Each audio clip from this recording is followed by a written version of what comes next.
आज मी बनवली अगदी हॉटेलसारखी मस्त अशी मोकळी सुटसुटीत आणि झणझणीत अशी अंडा भुर्जी म्हणजेच अंड्याची चटणी। अंड्याची चटणी आपण सगळेच जण आवडीने खातो आणि संडेच्या दिवशी अंडा चटणी खायची मजाच वेगळी असते। तर आज मी मस्त अशी मोकळी सुटसुटीत अशी अंड्याची चटणी बनवलेली आहे। तर व्हिडिओ पूर्ण बघा, आवडला तर लाईक आणि चॅनलला सबस्क्राइब करा। तर चला लगेचच बनवूया आपण छान अशी अंड्याची भुर्जी। तर इकडे कढईमध्ये मी तेल तापत ठेवलेलं आहे। त्यामध्ये आपण तेल तापलं की त्यामध्ये आपण बारीक चिरलेला कांदा कापायचा। आता अंड्याची चटणी म्हणलं की कांद्याचा वापर चांगला असतो। इकडे मी 2-3 मोठे कांदे बारीक चिरून घेतलेले आहे। मी टमाटर अंड्याच्या चटणीमध्ये शक्यतो वापरत नाही, पण तुम्हाला जर टमाटर आवडत असेल अंड्याच्या चटणीमध्ये तर नक्की टाका बारीक चिरून। पण मी कधीच अंड्याच्या चटणीला टमाटर वापरलेलं नाही आहे, त्यामुळं तुम्हाला आवडत असेल तर तुम्ही इथे टमाटेसुद्धा ॲड करू शकता। आता हे बारीक चिरलेला कांदा 3 मोठे कांदे मी बारीक चिरून घेतलेत आणि हिरव्या मिरच्या घेतल्यात बारीक कट करून। ह्या जास्त तिखटवाल्या मिरच्या नाही आहेत म्हणून जास्त कट केल्यात ह्या। आता हे सुद्धा तुम्ही आवडीनुसार मिरची टाकू शकता। आता जर मिरचीची नको असेल तर ह्या स्टेजवर तुम्ही लाल मसाला वगैरे टाकू शकता जर तुम्हाला मिरचीची नको असेल तर। पण हिरव्या मिरचीची चटणी ना खूप छान आणि खमंग लागते आणि बनायला पण सुद्धा खूप सोपी आहे। तिकडे बघू शकता कांद्यासोबत मी हिरव्या मिरच्या टाकून घेतलेल्या आहेत आणि कमी वाटल्या तर आपण ह्याच्यामध्ये ॲडसुद्धा करू शकतो। असंच परतता वेळेसच ॲड करू शकतो, नंतरून नाही टाकता येत। आता काय करायचं, आपण याच्यामध्ये 1-1.5 चमचा गरम मसाला टाकला आहे। त्यानंतर मी इथे टाकते अर्धा चमच्याच्या अंदाजाने हळद अंड्याच्या चटणीला शक्यतो कमीच टाकायची, कारण की मग अगदीच पिवळट दिसन, त्यामुळे थोडंसं नॉर्मल हळद पाहिजे। इतकी पण कमी नाही आणि इतकी पण जास्त नाही। आणि चवीनुसार मीठ टाकून घ्यायचं इकडेच ह्या स्टेजवर, ज्यावेळेस आपण कांदा टमाटर मिरची परतून घेतो त्याच वेळेस, जिकडे आपण हळद मीठ मसाला टाकतो ना त्याच वेळेस इथं मीठ ॲड करायचं।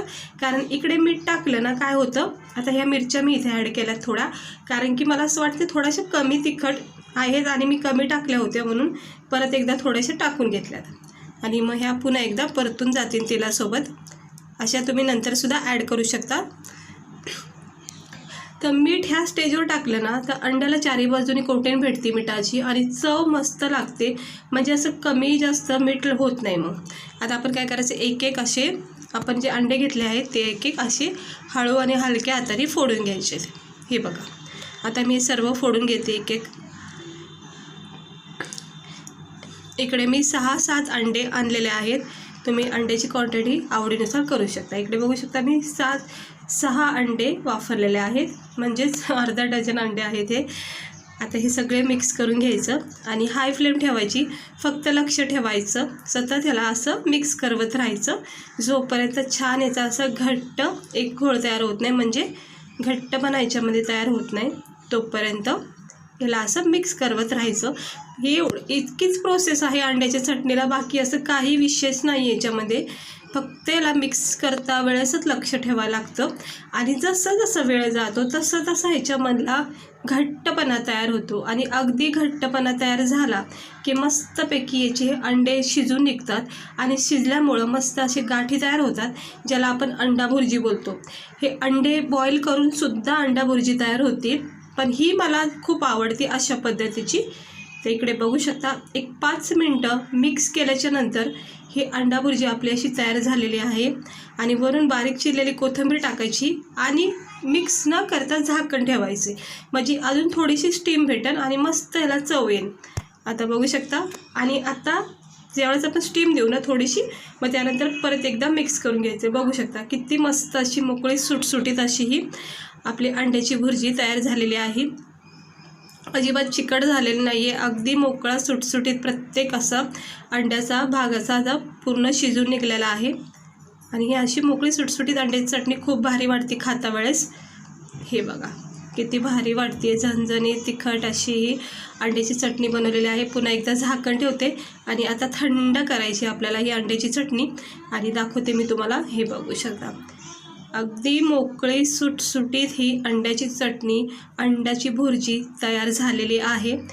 अंडे शिजूनसुद्धा तुम्ही अंडे शिजून घ्यायचे आणि किसायचे आणि कांदा टमाट्यामध्ये परतून घ्यायचं, सेम प्रोसेसमध्ये तशीसुद्धा अंड्याची चटणी खूप भारी लागते आणि ही तर सगळ्यांच्याच आवडीची आहे अशा पद्धतीने. तर बघू शकता किती सुंदर अशी ही अंड्याची चटणी तयार झाली आहे खाण्यासाठी. खमंग टेस्टी गरमागरम अशी अंडा भुर्जी. तर मी एका प्लेटमध्ये लगेचच गरमागरम सर्व करते. हे बघू शकता इतका छान रंग आला आहे. आपण हळद जास्त वापरली नाही त्यामुळे बरोबर परफेक्ट असा हा हळदीचा रंग आलेला आहे. गरम मसाला मीठ वगैरे आपण बरोबर स्टेजवर टाकले त्यामुळं मस्त परफेक्ट चव झालेली आहे ह्याला तुम्ही गरम पावाबरोबर किंवा भाकरीसोबत पोळीसोबत आणि डाळ भात वगैरे काय बनवले असेल त्यासोबतसुद्धा तुम्ही अंड्याची चटणी अशी बनवून खाऊ शकता. आणि पावासोबत तर खूपच भारी लागते हा. असं बाहेर गाडीवर सुद्धा अशी अंडा भुर्जी पाव भेटतो बघा, तर खूप मस्त वाटते खायला. तर नक्की ट्राय करा. ट्राय तर केलीच असेल पण नक्की ही अंड्याची चटणी अशी खात राहा, चांगली आपल्या शरीरासाठी. ते बघू शकता मस्त झालेली आहे अंड्याची चटणी. झमझमीत चणचणीत आणि गरमागरम टेस्टी अशी ही अंडा भुर्जी बनवलेली आहे. तर आता मी करणार आहे भाकरी, कारण मला भाकरीसोबत खूप आवडते अंड्याची चटणी.